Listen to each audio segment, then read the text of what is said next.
안녕하세요. 오늘도 찾아주셔서 감사합니다. 오늘은 충청남도 보령시에 거주 중인 김이단 할머니가 보내주신 사연입니다. 무슨 일이 있었는지 제보된 사연 바로 읽어드리겠습니다. 들어보시고 김이단 할머니께 따뜻한 위로든 따끔한 조언이든 해 줄 수 있는 말이 있으면 말씀해 주시길 바랄게요. 이야기를 들으시면서 여러분의 경험에 비추어 볼 때 이런 상황을 어떻게 해결하셨는지, 혹은 주변에서 비슷한 경험을 한 분이 계셨다면 그분들은 어떻게 대처하셨는지 공유해 주시면 좋겠습니다. 좋아요와 구독 그리고 알림 설정 눌러주시면 올라오는 사연 함께 들어보실 수 있습니다. 그럼 사연 바로 읽어드리겠습니다. 안녕하세요. 저는 딸을 위해서라면 뭐든지 할 수 있는 60대 엄마입니다. 유대인 속담 중에 신은 모든 곳에 있을 수 없어서 어머니를 만들었다라는 말이 있죠. 이 말처럼 자식들이 세상에 나온 후로부터 조금 더 안전하고 충만한 인생을 살 수 있도록 도와주는 게 부모의 역할이에요.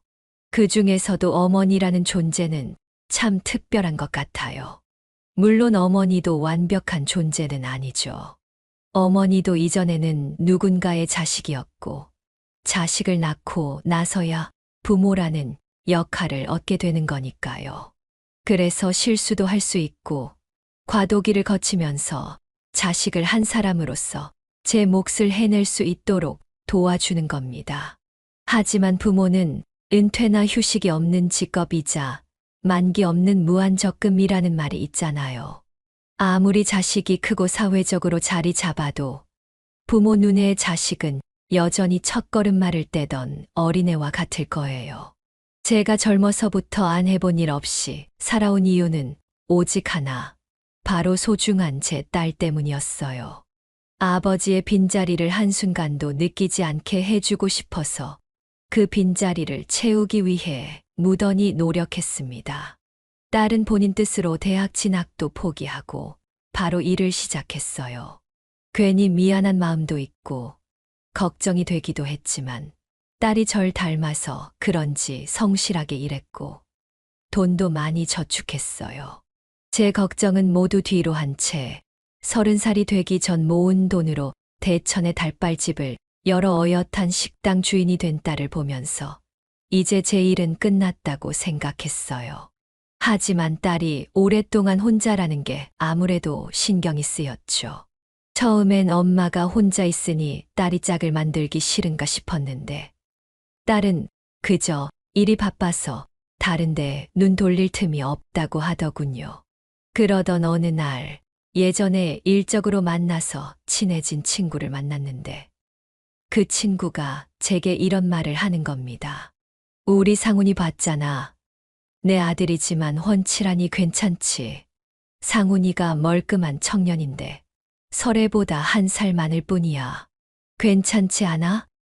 나야 설애가 며느리 돼준다면 땡큐지. 벌써부터 며느리 이야기를 꺼내는 친구에게 저는 웃으며 말했어요. 사실 친구의 제안이 나쁠 건 없다는 생각이 들었어요. 그도 그럴 것이 그 친구와 저는 서로 남편이 없는 걸 계기로 급속도로 친해진 10년 지기 절친이었거든요. 그런 친구의 아들이라면 믿을 만한 청년이었죠. 잠깐 만나본 게 전부지만 제 기억으로는 사위가 바르고 깔끔한 인상을 가진 청년이었어요. 저야 딸이 좋다고만 하면 무엇이든 괜찮다고 생각했죠. 딸도 처음에는 제 제안에 심드렁했지만 믿져야 본전이라는 생각으로 소개 자리에 나갔어요.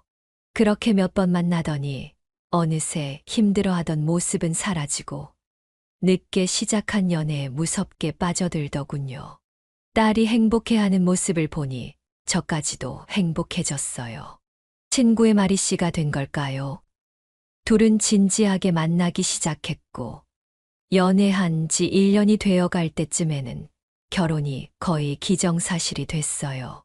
결혼 날짜만 잡으면 바로 식을 올릴 준비가 되어 있었죠. 친구는 당장 제 딸을 며느리로 맞이하고 싶어 했고 저도 절친한 친구와 사돈이 되는 게 좋았어요. 무엇보다 사위가 정말 진국이었기 때문에 더할 나위 없이 만족스러웠죠. 사위는 딸에게도 참 잘했지만 저에게도 정말 성실했어요. 결혼 전부터 장모님 대접을 극진히 했죠. 그는 단골이 많은 낚시 매장을 운영하느라 늘 바빴지만 저와 딸을 위해 시간을 내곤 했어요. 한 번은 배를 빌려 북한강 근교로 배낚시를 나갔는데 혼자서 물고기를 잡고 손질까지 싹 해줘서 회와 매운탕을 풀코스로 대접해줬어요. 장모님, 먼저 드셔보세요. 바로 잡은 거라서 맛이 다를 거예요. 어머, 정말 그러네.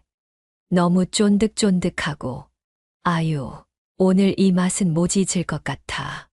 다음에 또 와요. 생각날 때마다 모실게요. 내가 어떻게 바쁜 사람을 그렇게 불러낸다니. 빈말이라도 고마워요. 아니에요, 장모님. 진짜 운명인 거죠. 제 어머니의 가장 친한 친구분이 장모님이 되는 게 흔한 일이 아니잖아요. 앞으로도 잘 모실 거니까 기대하세요. 그때만 해도 그저 결혼 전 처가에 잘 보이기 위해 하는 립 서비스라고 생각했어요. 하지만 사위는 말뿐이 아니더군요. 가을에 딸과 결혼식을 올리고 나서도 그의 살뜰한 대접은 계속됐어요. 말한 대로 종종 저와 딸을 데리고 배낚시를 나가기도 하고 이런저런 핑계를 대며 용돈도 쥐어주곤 했죠. 제가 술을 좋아하는데 딸도 주변 친구들도 술을 즐기지 않아 외로웠거든요. 그런데 사위가 생긴 이후로 그 외로움이 싹 가셨습니다. 사위가 직접 제 술 친구를 자처한 겁니다. 비 오는 날엔 장모님, 전통주 선물이 들어왔는데 한잔 하시죠. 라며 전화가 오고 눈 오는 날에는 장모님, 추운데 오뎅탕에서 한잔 하실래요? 라며 찾아오곤 했어요. 또 더운 날엔 장모님, 가정용 생맥주 기계를 샀는데 한번 오세요. 옛날 통달 시켜서 치맥하면 딱입니다. 라고 하며 제 기분을 챙겨줬죠. 딸은 사위를 보고 나서 엄마의 술이 더 늘었다 하며 잔소리를 하지만 언제나 쉽게 부를 수 있는 술 친구가 생긴 건 참 좋더라고요. 딸도 투덜거리긴 했지만 엄마와 남편이 서로 잘 지내는 모습을 보면서 흐뭇해하기도 했어요. 아우, 술 들어가면 둘이 똑같아져. 얼굴부터 목까지 다 빨개지는 거랑 목소리 커지는 거. 내가 엄마 닮은 남자랑 결혼한 거 맞나 봐. 에이, 징그러운 소리 하지 마라. 내가 저 시커먼 애랑 뭐가 닮았다고 그래. 술 마시면 발음 흐트러지는 것까지도 똑같아. 엄마, 이제 그만 좀 마셔요. 벌써 몇 병째야. 아, 장모님 저랑 닮았다는 게 그렇게 창피해요? 듣는 사위 서운하네요. 장모님, 저랑 닮은 게 장모님께 더 이득이라니까요. 아니야, 이렇게 젊은 총각이랑 닮았다는 게 무슨 칭찬이냐고. 제가 왜 총각이에요? 유부남이죠. 하하. 딸이 잔소리를 해도 사위와 함께 웃고 떠들며 보내는 시간은 늘 잔치 같았어요. 사위 덕분에 집안에 활기가 가득해졌죠. 이때까지만 해도 정말 사위를 잘 만났다고 생각했어요.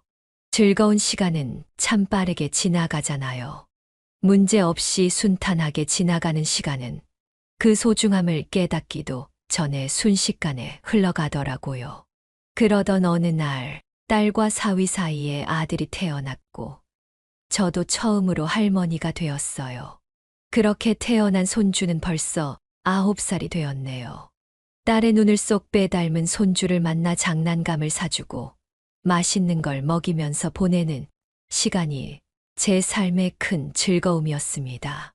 딸이 아이를 낳고 나서 엄마, 대체 혼자서 저를 어떻게 키우셨어요? 라며 제게 참 고맙다고 하더군요. 지도 이제 부모가 되니 부모 마음을 알게 된 거겠죠. 저는 그런 딸의 말에 내가 내 욕심으로 널 세상에 태어나게 했으니 당연히 책임지고 행복하게 해줘야지. 라고 답해줬어요. 딸도 아이를 낳은 후에 어엿한 부모로서 다시 태어나 이제 더 이상 제 손길이 필요 없다고 생각했어요. 그런데 일이 터지고야 말았습니다. 며칠 동안 딸에게서 연락이 뜸해졌어요. 평소 같으면 아무리 바빠도 하루에 한 번쯤은 식사했냐고 메시지를 남겼거든요. 심지어 연락이 뜸해지기 직전에는 평소보다 더 자주 연락을 했어서 제 걱정이 더 커졌어요. 제가 전화를 해도 받지 않길래 걱정이 돼서 사위에게 전화를 해봤어요. 주서방, 나야. 네, 장모님. 어쩐 일이세요? 내가 설애한테 연락이 안 됐어. 요즘 많이 바쁜가? 아, 바쁜 건 아니고요. 뭐야, 무슨 일이 있는 거야? 아니요, 그 사람이 장모님께 먼저 알리지 말라고 했는데, 사위의 말꼬리가 흐려지자 제 가슴이 덜컥 내려앉았습니다. 혹시라도 무슨 일이 잘못된 건 아닌지 다리가 후들거리더라고요. 끝내 사위가 모든 걸 털어놓았고 저는 하던 일도 다 제쳐두고 바로 딸이 있는 집으로 달려갔습니다. 불도저처럼 쏜살같이 딸의 집에 도착했지만 문 앞에서 한참을 망설였어요.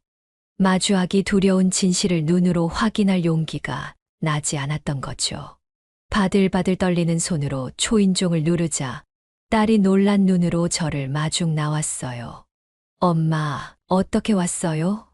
말도 없이. 이 시간에 집에 있는 건 어떻게 알았어요? 너 어떻게 엄마한테 한마디 말도 안 할 수가 있어. 무슨 엄마? 무슨 말인데요? 엄마, 너 유방암이라는 말 나한테 언제 하려고 했어?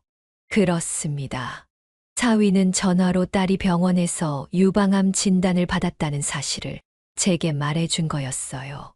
딸은 부들부들 떨면서 간신히 울음을 삼키고 말하는 제 얼굴을 보더니 사색이 되면서도 눈을 질끈 감았다가 떴습니다. 엄마, 걱정할 거 없어요. 아직 조직 검사도 안 했는데 의사도 걱정할 만한 수준은 아니라고 했어요. 촉이 같다고 하셨어요. 다음 주에 대학병원에 조직검사 예약 잡아놨어요. 미안해요, 엄마.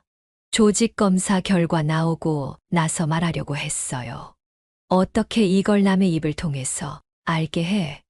빨리 알아봤자 엄마 걱정만 늘어나지. 어차피 결과는 뻔한데. 그렇다고 혼자 그걸 다 감당하려고? 너 혼자 소갈이 하면 엄마 마음이 편할 것 같아. 엄마, 내가 왜 혼자예요? 주서방도 있고 재호도 있는데요. 남편이랑 아들이 엄마만큼 의지가 돼요. 그래도 이 엄마한테 먼저 말했어야지. 맞아요. 엄마가 최고죠. 엄마밖에 없죠. 아픈 걸 숨기고 제 앞에서 웃는 딸을 보면서 속으로 눈물을 삼켰습니다. 딸 앞에서 무너지는 모습을 보일 수 없쇼. 딸 앞에서는 무슨 일이 있든 흔들리지 않고 의지할 수 있는 모습을 보여줘야 했습니다. 검사 날이 언제야? 엄마랑 같이 가자. 아니에요, 엄마. 나 혼자 갈 수 있어요. 그날 집에 좀 와 줄 수 있어요? 재호가 방학이라 집에 있는데 밥 좀 챙겨줄 사람이 없어서요. 주서방은? 그 사람은 점심 먹고 나가긴 하는데 빨리 나갈 때도 있어서요. 그럼 내가 와서 챙길게. 근데 정말 엄마가 같이 안 가도 되겠어. 아유, 진짜 괜찮다니까요. 우리 걱정 좀 그만해요. 그래, 괜찮을 거야. 우리 딸 괜찮을 거야. 엄마 밥은 먹었어. 밥 먹기 전이면 나랑 같이 먹자. 김치 맛이 좋게 익었는데 김치말이 국수 해 먹으면 좋을 것 같아. 딸이 제 앞에서 불안함을 내색하지 않는 모습에 저도 호들갑을 떨지 않기로 했습니다. 불안한 사람이 옆에서 계속 걱정만 하면 오히려 더 불안해지기만 하니까요. 저는 일단 검사 결과가 나올 때까지 제가 해줄 수 있는 걸 했어요. 지인에게 연락해서 딸의 식당에 일손을 보충해 줄 사람을 구했고, 딸이 병원에 가 있는 동안 손주를 봐주는 일 같은 거 말이죠. 하지만 아무리 걱정을 감추려 해도 몸은 쉽게 따라주지 않더군요. 검사를 받으러 간다는 날, 저는 꼭 두새벽부터 딸의 집으로 갔어요. 사위와 손주는 아직 자고 있었고, 딸만 병원에 갈 준비를 하고 있었죠. 끝까지 저에게 웃는 얼굴만 보여주는 딸을 배웅하고, 저는 집안 정리를 하면서 손주가 먹을 밥을 준비했어요. 장모님, 이렇게 일찍 오셨어요? 이제 일어났나?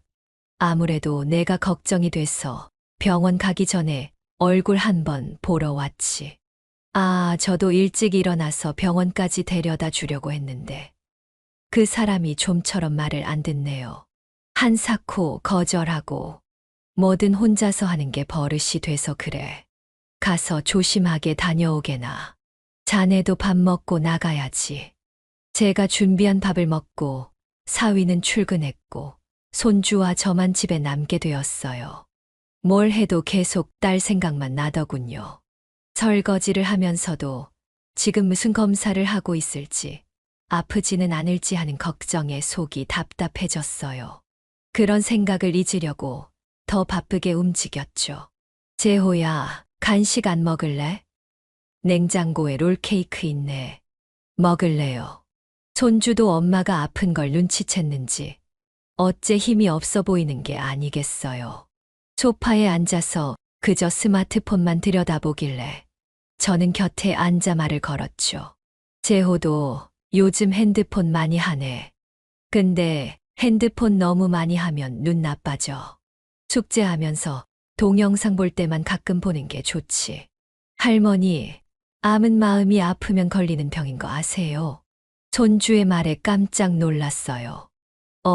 마음? 그렇지. 모든 병이 다 마음 먹기에 달린 것도 맞지. 하지만 또 아니기도 해. 유전이 제일 무서운 거야, 유전이. 유전이요. 그래, 핏줄로 물려받을 수 있는 병력이 있는 경우, 가족력이 있다고 하지. 그럴 경우에는 그 병에 걸릴 가능성이 다른 사람들보다 조금 더 높아지는 거야.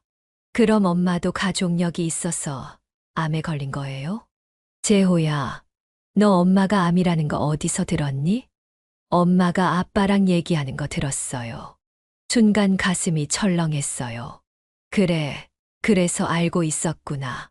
근데 이 할미가 알기로는 우리 가까운 가족들 중에 암이 있는 사람은 없었어.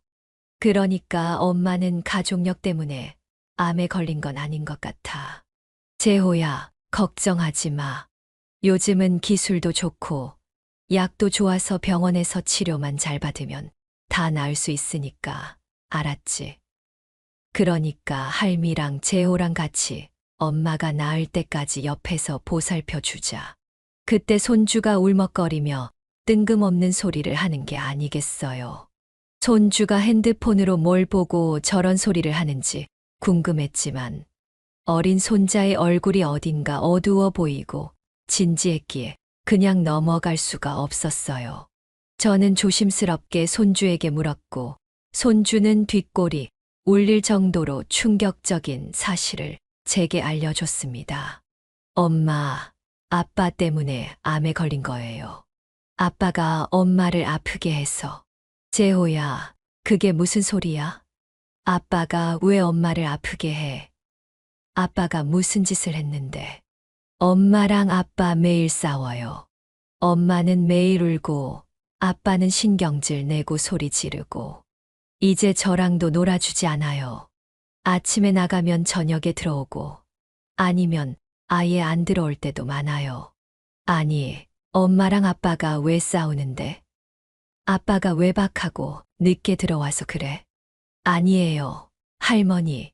아빠가 다른 아줌마를 만나는데요. 엄마 말고 다른 사람이요. 9살 손주의 입에서 상상조차 하지 못한 폭로가 쏟아져 나왔어요. 어린 손주에게서 듣기엔 너무나도 충격적인 말들이었죠.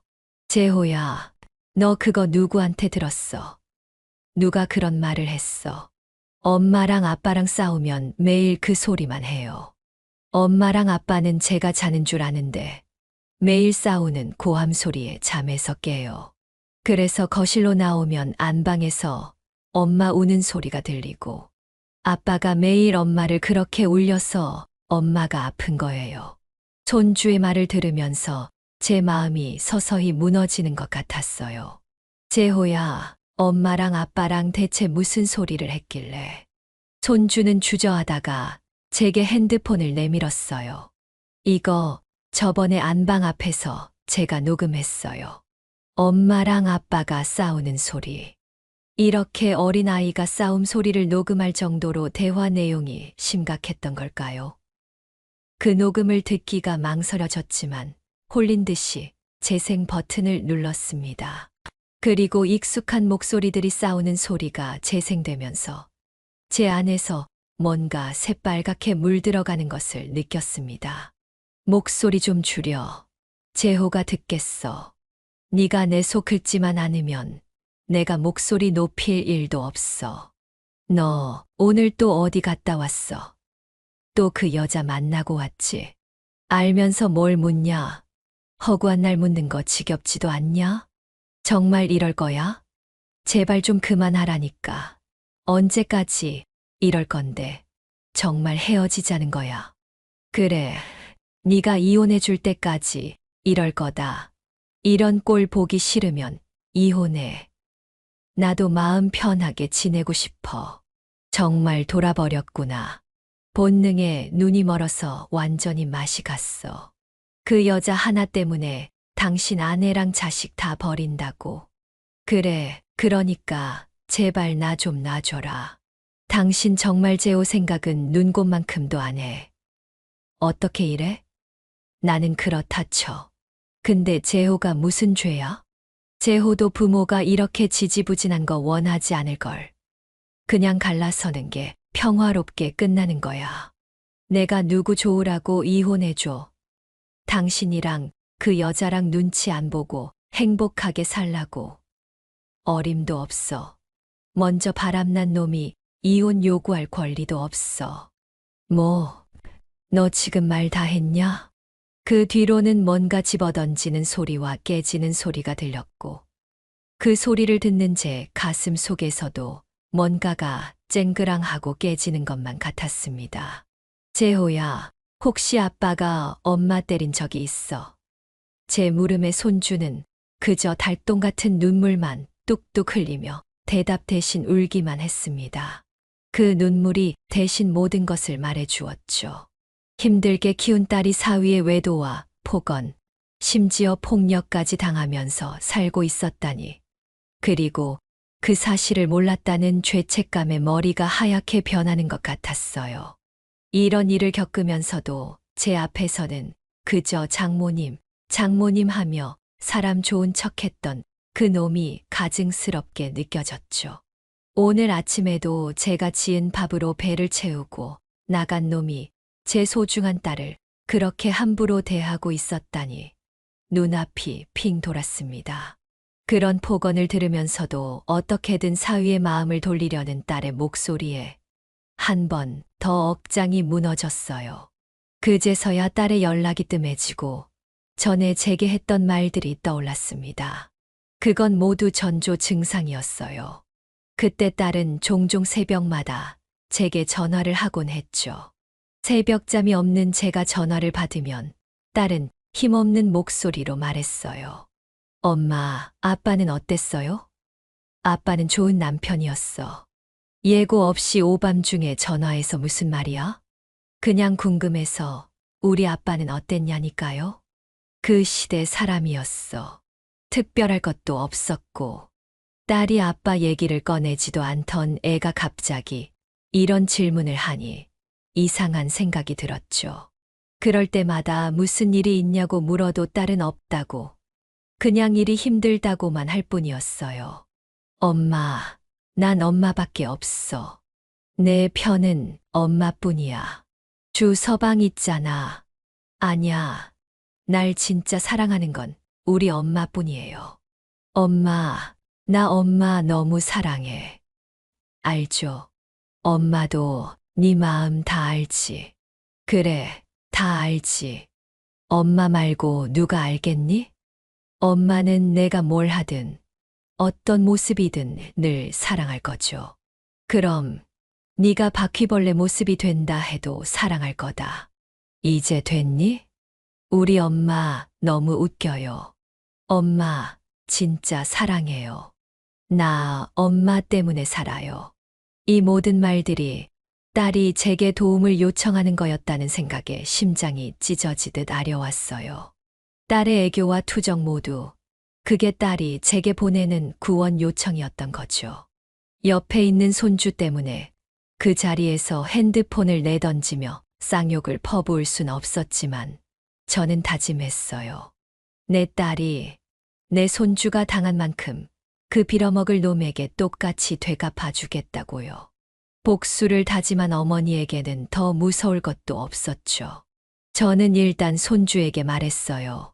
재호야, 혹시라도 엄마랑 아빠가 또 싸우면 이젠 그냥 방 안에 있어. 이 할미가 다 해결할 테니까. 너무 걱정 마. 할미가 다 알아서 할게. 이 대화는 우리 둘만의 비밀로 하자. 엄마랑 아빠한테는 절대 말하지 말고. 그리고 손주에게서 그 녹음 파일을 받았어요. 사위가 바람을 피우고 있다는 증거를 챙긴 거죠.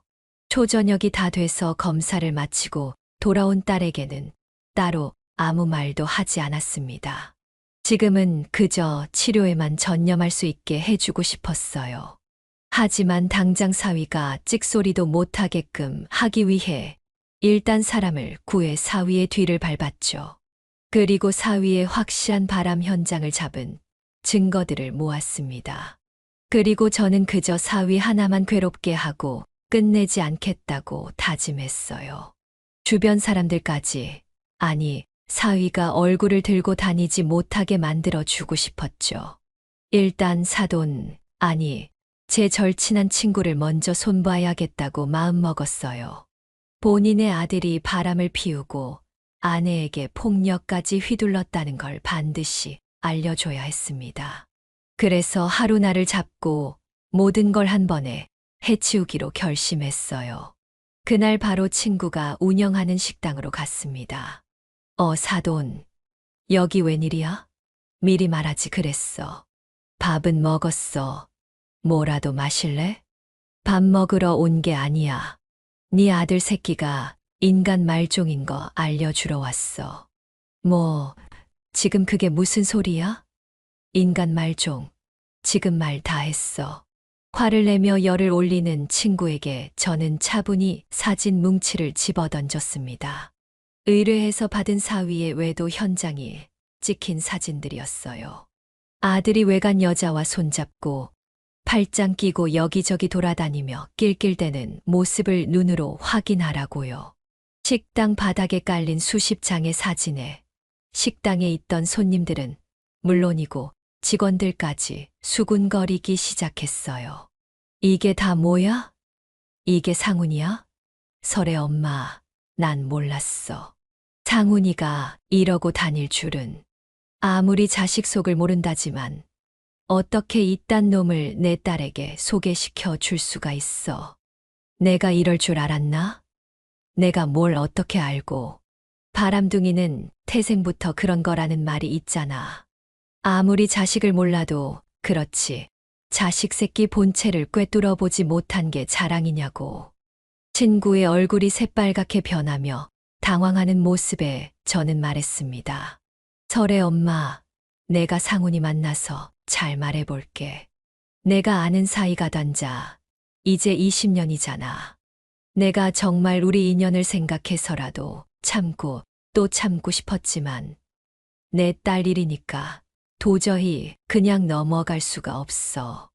너네 아들, 내가 제발 살려달라고 싹싹 빌 때까지 되갚아 줄 생각이니까. 그렇게 알아도.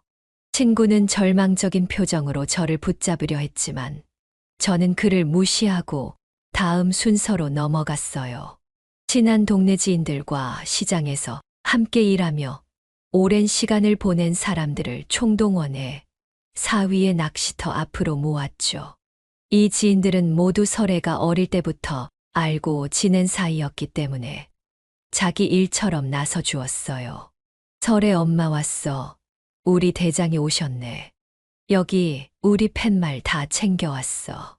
김 씨가 트럭에 현수막까지 걸어왔고. 여기서 하면 되나?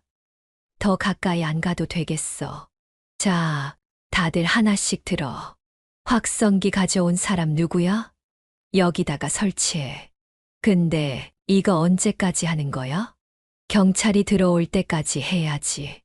모두들에게 고맙다는 말을 하고 한마디 덧붙였어요. 다들 정말 고마워. 그리고 미안해. 내가 이 은혜는 절대 잊지 않을게. 됐어. 우리 사이에 무슨. 우리가 설애를 하루 이틀 봤나? 설애 초등학생 때부터 봤는데. 설애 엄마, 미안해할 필요 없어. 설애 우리 딸이나 마찬가지야. 그 어린 게 매일 시장에 와서 인사하고 다니던 게 엊그제 일 같은데. 저와 도움을 주러 온 지인들은 사위의 낚시터 앞에서 농성을 시작했습니다. 사위의 이중성을 알리는 팻말을 들고 사위는 가정을 버리고 폭력까지 쓰는 인간 쓰레기라는 현수막을 걸며 사위를 사회적으로 매장시키겠다는 구호를 외쳤습니다. 시위가 시작되자마자 가게 안에 있던 사위가 허겁지겁 튀어나왔어요. 사위는 저를 발견하자마자 단숨에 다가와서 말했죠. 장모님, 지금 이게 다 뭐 하는 짓이에요? 누구 보라고 이러시는 거예요? 죽는 소리 하지 마, 이놈아. 그러는 너는 내 딸 죽이려고 바람 피우고 손찌검까지 했잖아. 아, 그래도 그렇지. 너무하시잖아요. 당장 경찰 부르고 명예훼손으로 고소할 거예요. 철수시키세요, 제발. 그래, 신고해라. 나도 때리려고 해봐. 여기 있는 사람들이 다 증인이다. 암 걸린 아내도 때리고 장모님도 때리면 아주 나락으로 떨어져 봐라. 사위는 그저 부들부들 떨며 어찌할 바를 몰랐어요. 하지만 그날 경찰에 신고는 하지 않더군요. 아마도 저와 지인들 때문에 겁을 먹었는지 아니면 일이 더 커지는 게 무서워서였겠죠. 그 뒤로 낚시터 문을 일찍 닫는 날이 많아졌어요. 그도 그럴 것이 불륜폭로 시위대를 보고 낚시터를 찾아왔던 손님들이 발길을 돌렸거든요. 신고를 안 한 게 조금 의아하기는 했지만 저는 이미 멈출 생각이 없었기 때문에 당장 큰 문제가 되지는 않았습니다. 그날 저녁 집으로 돌아오니 딸이 화가 난 모습으로 저를 기다리고 있었어요. 예상은 했지만 딸이 이렇게 화를 낼 줄은 몰랐습니다. 엄마, 대체 뭐 하고 다니는 거예요? 미쳤어요. 그 사람 가게로 가서 시위를 해. 엄마, 내가 창피할 거라는 생각은 안 했어요? 창피, 그거 한순간이야. 그리고 배신한 놈이 창피해야지. 네가 왜 창피해? 엄마, 시어머니한테도 연락 왔어요. 대체 왜 일을 이렇게 크게 만들어요? 크게 만들어야 하는 일이니까 크게 만든 거야. 너는 창피할 필요 없어. 누구보다 당당해야 해. 제호 생각해서라도 그놈 앞에서 당당해야 한다고. 그렇다고 이렇게 일을 크게 벌리면 어떡해요? 그 사람이 정말 엄마 명예훼손으로 고소하면 어쩌려고요? 할 테면 하라고 해. 나 무서울 거 없어. 내 새끼가 그런 모욕을 당하는데 가만히 있는 부모가 어디 있어. 고소당해 감옥에 간다고 해도 난 내 새끼가 받은 것보다 몇 배로 갚아줄 거야.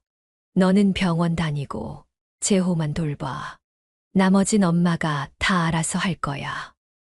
엄마, 설애야, 사람 고쳐 쓰는 거 아니다. 망가진 인간 고친다고 끼고 살 필요 없어. 너만 상처받고 너만 망가질 뿐이야. 쓰레기는 그냥 버리는 거야. 혼자 자식 키울 생각에 지레 겁먹고 자존심 버리지 마. 너 그렇게 약하게 키운 적 없어. 그래도 내가 해결할 시간을 줘야 할 거 아니에요. 그래, 너는 네가 해결할 수 있는 건 해결해. 나머지는 엄마가 하니까. 제 단호한 말에 딸은 한동안 입을 다물고 있다가 결국 자리를 떠났어요. 그 뒤 딸의 모습을 보니 조금 후회가 되기도 했어요. 이제 아이까지 있는 어른인데 먼저 해결할 시간을 주지 않은 건 아닌가 하는 생각에 걱정이 밀려왔습니다. 감정이 먼저 앞선 건 확실하지만 당장 딸이 당한 게 있으니 가만히 있을 수가 없었으니까요. 그 다음 날 그리고 그 다음 날도 어김없이 지인들과 함께 사위 가게 앞으로 찾아갔습니다. 어느새 그 주변 일대에서는 사위의 낚시터가 불륜남이 운영하는 가게로 소문이 나 있었죠. 사위도 예상을 했는지 어느 순간 가게 문을 아예 열지 않고 기다리고 있더군요. 장모님, 정말 계속 이러실 거예요. 제발 부탁드릴게요. 이제 그만하세요. 알았으니까 그만하시라고요. 네가 뭘 알았는데. 그 여자랑 헤어지고 그 사람한테도 사과할게요. 저 진짜 반성하고 있으니까 제발 그만 좀 해주세요. 난 네가 그년하고 헤어지고 설애랑 다시 잘해보라고 이 짓 하는 거 아니야. 그럼 대체 뭐 때문에 네 놈 괴롭히려고 이러는 거야. 네가 내 딸 괴롭혀서 몸에 암세포 생기게 만든 것처럼 나도 내 자식 당한 만큼 되돌려 주려고 이러는 거라고. 장모님, 진짜 이러시면 저도 이제 안 참아요. 당장 경찰 부르고 장모님도 이 사람들도 죄다 허위사실 유포, 명예훼손으로 고소할 거예요. 그렇게 아세요. 그래 해봐라. 무섭다. 이놈아. 네가 그 고소장 쓸 때 나는 내 딸 때렸다고 경찰에 고발할 거야. 그리고 너랑 놀아난 그년도 상간녀 소송으로 괴롭게 만들어줄 테니까 네 마음대로 해. 사위가 우락부락한 얼굴로 씩씩거리는 모습을 보니 조금이라도 속이 뚫리는 것 같았어요. 그런데 그때 익숙한 차 한 대가 앞에 와서 멈추더군요. 혹시 사위가 철수하게 만들 사람을 부른 건가 싶었는데 차에서 내린 건 다름 아닌 제 딸이었습니다. 설애야, 여기 왜 왔어? 여보, 장모님 좀 어떻게 해봐요. 어제 집에서 말했잖아. 나 그 여자랑 헤어졌다고. 당신도 나 용서해 주는 거 생각해 보겠다고 했잖아. 설애야, 이놈이 헤어진다고 다시 잘해보자고? 장모님과 시위대를 좀 해산시켜줘. 나 장사를 해야 당신이랑 재호가 먹고 살지. 안 그래? 내가 다 잘못했어. 내가 죽일 놈이야. 그러니까 제발. 사위가 비굴하게 딸을 설득하려는 모습을 보던 그 순간 딸이 사위의 얼굴을 사정없이 때렸습니다. 그 순간 주변이 술렁거렸죠. 나 당신하고 안 살아. 이제 끝이야. 내가 그렇게 정신 차리라고 할 때 무시하더니 이제 와서 장사 안 될까봐 태세 전환이야. 조금이라도 당신한테 희망을 품은 내가 미련했던 거지. 여보, 설애야. 엄마 말이 맞아. 사람은 고쳐 쓰는 게 아니야. 쓰레기는 고쳐서 쓰는 게 아니라 버리는 거라고. 당신은 재활용도 안 되는 쓰레기니까. 딸이 사위를 향해 이렇게 단호하게 말하는 모습을 보니 혹시라도 딸이 사위를 용서할까 걱정했던 마음이 무색해졌습니다. 딸이 정신을 차리고 마음을 다잡은 모습을 보니 이제는 됐다는 생각이 들었어요. 딸이 쓸데없는 희망을 버리고 스스로 홀로 서겠다고 선언하는 걸 제 눈으로 똑똑히 확인했으니 이제 다 됐다는 기분이 들었습니다. 그래서 저는 지인들을 철수시키고 딸을 데리고 집으로 돌아왔습니다. 사위는 끝까지 고소하겠다고 우리 등 뒤에서 소리를 질렀지만 이미 마음은 단단히 굳어진 상태였죠. 집에 돌아와 딸과 많은 이야기를 나눴습니다. 딸은 저와 이야기하기 전까지만 해도 손주 생각에 사위를 붙잡으려고 했다고 해요. 엄마, 나 솔직히 이혼하는 게 무서워요. 평생 이혼녀라는 딱지를 달고 사는 것도 싫고, 우리 재호를 아빠 없는 아이로 만드는 것도 싫어. 그런데 나도 아빠 없는 집에서 자랐잖아. 엄마가 어떻게 나를 키웠는지 알잖아요. 나도 엄마처럼 재호가 아빠 빈자리를 느끼지 않게 잘 키울 수 있을 것 같아요. 딸의 솔직한 말이 제 가슴을 울렸습니다. 사실 저도 딸이 이런 일을 겪은 게 혹시 제 잘못 때문은 아닌가 하는 죄책감이 있었거든요. 제가 먼저 알아채지 못하고 방지하지 못했기 때문에 이런 일이 벌어진 게 아닌가 하는 생각에 괴로워했었는데, 딸이 저렇게 용기를 내는 모습을 보니 그 죄책감이 싹 사라지는 기분이었어요. 그 후로 사위는 딸에게 계속 연락을 해왔습니다. 한때는 이혼하자고 했던 사람이 이제 와서 협박까지 해가며 딸을 붙잡으려고 하는 모습을 보니 참 이해가 안 되더군요. 이미 저는 고소까지 각오한 상태였기에 딸에게 신경 쓰지 말고 이혼 소송을 준비하라고 했습니다. 하지만 정말 상상도 못할 일이 일어났어요. 며칠 뒤 사위가 제게 걸었던 명예훼손 고소가 취하된 겁니다. 설마 딸이 사위와 합의한 건가 싶어 물어보니 딸도 모르는 일이라고 하더군요. 사위의 마음을 돌린 건 바로 사부인 제 절친한 친구였어요. 친구는 제게 마지막이라며 한 번 만나자고 제안해 왔습니다. 인적이 드문 카페에서 20년 지기 절친이자 이제 곧 전 사돈이 될 친구를 마주했어요. 상훈이한테 내가 말했어. 너도 잘한 게 없으니까 고소 취하하라고. 왜 그랬어? 어차피 얼굴 볼 사이도 아닌데. 설의 엄마 말대로 우리가 어떤 사이였어. 내가 마지막으로 할 수 있는 거라곤 그것뿐이지. 아들 잘못한 거에 대한 사죄의 뜻이라고 생각해 줬으면 좋겠어. 설애한테도 내가 너무 미안하다고 전해줘. 그래, 일이 이렇게 끝나서 나도 유감이야. 어디서 뭘 하든 잘 살았으면 좋겠어. 설애 엄마도 잘 살아. 설애랑 재호랑 사위였던, 아니, 짐승만도 못한 놈 때문에 제 딸의 결혼 생활과 제가 20년간 쌓아온 친구 관계가 모두 파국을 맞이하고 말았어요. 분명 씁쓸하고 서글프기도 했지만 그저 내 딸 인생을 구제한 대가라고 생각하고 넘어갔습니다. 과거로 돌아가 이를 바로잡을 수는 없지만 과거에서 교훈을 배울 수는 있으니까요.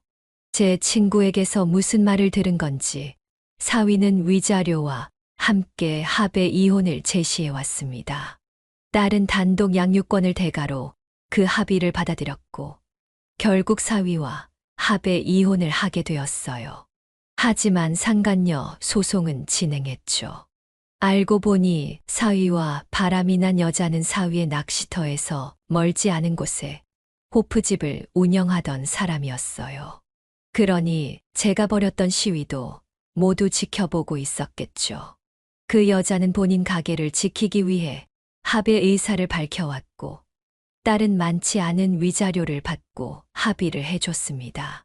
결국 사위의 가게는 얼마 지나지 않아 문을 닫았고 경기도 외곽으로 창고형 낚시 가게를 이전했다는 소식을 들었어요. 불륜남이 하는 가게라는 오명을 지우기가 쉽지 않았겠죠. 딸은 저와 함께 제가 사는 곳에서 멀지 않은 곳으로 손주와 함께 이사를 했습니다. 지금은 마지막 항암 치료를 받고 2달이 지났네요. 항암 주사로 머리카락이 좀 빠지긴 했지만 딸은 건강을 회복하기 위한 대가라며 기꺼이 받아들였어요. 이혼 과정 중에 많이 힘들어하긴 했지만 지금은 많이 회복되어 종종 이혼 얘기를 하며 웃을 수 있을 정도까지 괜찮아졌습니다. 엄마, 딸은 엄마 팔자를 닮는다고 하잖아. 그래서 너 혼자 된 게 이 엄마 탓이라고 하려는 거니? 아니, 난 엄마 팔자 닮은 게 좋아요. 엄마처럼 내실이 단단해진 것 같아서. 어려워도 그래도 엄마 닮아서 내가 이 정도까지 온 것 같아. 엄마 팔자 닮아서 잘 사는 거지. 아직도 혼자가 된 딸을 보면 가슴이 아려오긴 합니다. 물론 혼자가 된 게 죄도 아니고 흠도 아니지만 그저 딸이 말 안 하고 혼자 외로워하지는 않을까 하는 걱정이 드네요. 부모라는 자리는 정말 새삼 힘든 자리라는 걸 매일, 매초 체험하고 있어요. 명확한 답이 있는 것도 아니고, 정도가 정해진 것도 아니고, 내 속으로 나았지만, 도통할 수 없는 자식을 바라보며 사는 게 여간 쉬운 일이 아니네요. 어떤 때는 불같은 감정이 치밀어 올라 자식을 위해 물불 가리지 않게 되다가도 어느 순간 물먹은 스펀지처럼 내가 잘못한 건 아닌지 싶은 우울한 감정이 밀려오기도 합니다. 하지만 그렇게 힘들게 가꾸고 만들어 온 관계인 만큼 제게 행복을 주는 것도 맞는 말이죠. 대체 언제쯤이면 부모로서 뭐든 완벽해질 수 있을까요? 아마 그런 날은 절대 오지 않겠죠. 그래서 부모 노릇이 더 어려운 거겠죠. 청춘은 퇴색하고 사랑은 시들고 우정의 남은 잎은 떨어지기 쉽지만 어머니의 은근한 희망은 이 모든 것을 견디며 살아남는다는 말이 있잖아요. 세상의 그 어떤 관계보다 그 어떤 감정보다 질기고 오래가는 게 바로 어머니의 마음이 아닌가 싶습니다. 오늘 제 긴 이야기를 들어주신 여러분께 감사의 말씀을 전합니다. 앞으로 어떤 역경이 오든 내 부모를 생각하고 내 자식을 생각하면서 이겨내시길 바랍니다. 감사합니다. 여기까지가 김이단 할머니의 사연인데요. 여러분은 어떻게 들으셨나요? 이 사연은 김이단 할머니가 보내주신 사연으로 사연자님의 입장에서 작성되어서 김이단 할머니님께 유리하게 작성되었을 수도 있습니다. 같이 댓글로 의견 나누어 보았으면 합니다. 김이단 할머니의 사연 영상이 주는 교훈이 유익하시다면 좋아요와 구독, 그리고 다른 지인에게 공유 부탁드리며 저는 그럼 다음 사연에서 뵙겠습니다.